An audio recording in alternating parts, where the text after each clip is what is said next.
What a remarkable run it has been in Columbus for Urban Meyer. 82-9 as Ohio State's head coach heading into his final game as the lead man for the Buckeyes as they take on Washington Tuesday in Meyer's first ever Rose Bowl appearance. Very pleased to be joined by the head coach of the Buckeyes, Urban Meyer. Coach, I got to feel like this has to be surreal for you in some senses. How do you balance out trying to enjoy what's going on here and appreciating being in the Rose Bowl for the first time, appreciating that this is your last game with the notion that, hey, I want to win this thing and I want to be fully prepared? Well, I learned at a very young age in coaching, you got to be yourself. And myself is that this is not just another game. This is the Rose Bowl. I've never seen the green grass until 7 minutes ago when I walked out on that field and looked at it. I've never seen the mountains from inside the Rose Bowl like I've heard about for 50 years. So for me to say, oh, it's just another game. No, it's not. It's not another game. This is the Rose Bowl. And I will say this, the only one way to enjoy the Rose Bowl is go win it. And our players, that's the culture here. That's not going to change. And we're here to win the Rose Bowl, but also enjoy it.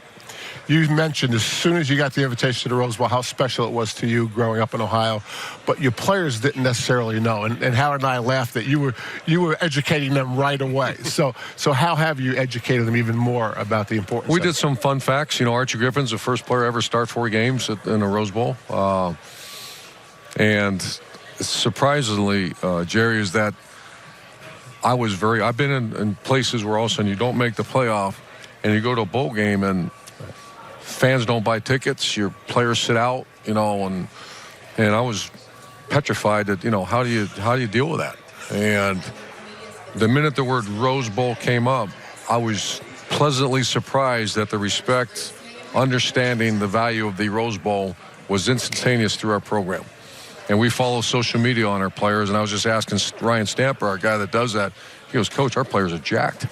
It's the Rose Bowl in Pasadena, California, so I was pleasantly surprised. The players have said you are dialed in. Nothing's different from your approach to this game. But they also have said they've seen you a little bit more relaxed. One mentioned you actually got on a roller coaster. I got to change that. Something about a roller coaster? A roller coaster? I mean, what's going on? Yeah, I tell people the only reason I did that is because Paris Campbell and I were holding hands real tight.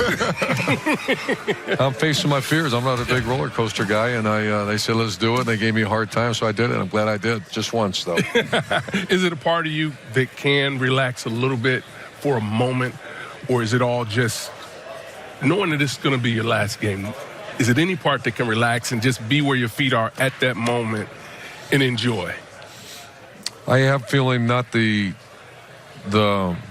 intensity of what's next. You know, for example, I'd be on the phone probably a decent 2 hours a day on recruits. I'm not doing that.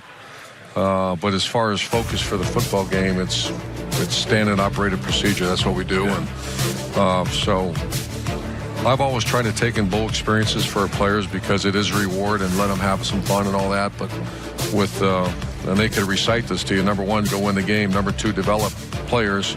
And number 3, enjoy the bowl experience. And we've always tried to do that. Coach, you're advising a coach younger than you to deal with these players not wanting to play in bowl games. How do you advise a player? How do you tell a coach how to advise a player? That's extremely sensitive. You know, we've had it happen. Last year we had Denzel Ward. This year, obviously, Nick Bosa, but he was hurt earlier in the year. I can't give you the exact answer on that. There's nothing in coaching manual that says how do you talk a player into. First of all, you never talk someone into anything. Right. Same thing if a player's trying to come back or not for his 3rd year, 4th year, whatever it is, you can't tell him what to do because you can't have that on if something happens. You can advise and you can have conversation with them, and I've done that, but we would never tell, and I would tell Ryan, you never tell. That's a family decision. How have you seen this team grow from first day of training camp to where you are now today? Well, we have a big saying and mantra around our facility on that when I needed you the most, you gave us your very best. And in real life, that's usually not what happens. Usually when there's adversity, things happen, people scatter. If they're not invested, they're not on the inner circle, people scatter. And that didn't happen here. We had an issue, you know, the early season stuff going on. Right. We had the best player in college football get hurt and go train for the NFL. We had a terrible loss, and yet by the end of the season, we were playing our best football. And how does that happen? That's because of the culture. That's called the brotherhood. And some people think that's coach speak or cliche or whatever. It's fine. They've never been in a locker room then. Because I've been in locker rooms too where that's absolutely what it is. That's not true. This one's real. This might be too personal for you to answer. Are you going to miss us this August? Am I going to miss us this August when we come to campus? 2 of the 3 of them? I don't feel like we've really asked you about the opponent. Give us a sense of Washington and what you see and what the challenges are. Excellent team. One of the best defenses in America. Certainly one of the best we faced in the last couple of years. The past defenses, they're all NFL players in the back end. I've known their coach for many, many years. We're very close.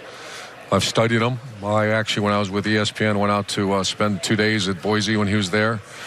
I tell people the story that when we played Ohio State when I was at Florida in the Fiesta Bowl, they were in the Fiesta Bowl too, right before us. And I'm trying to sleep, and Shelly's hit me. Why don't you run plays like that? And that's when they ran the hook and ladder, and they ran the statue. Yeah. Well, Coach, we will miss you in August, even if you won't miss DiNardo.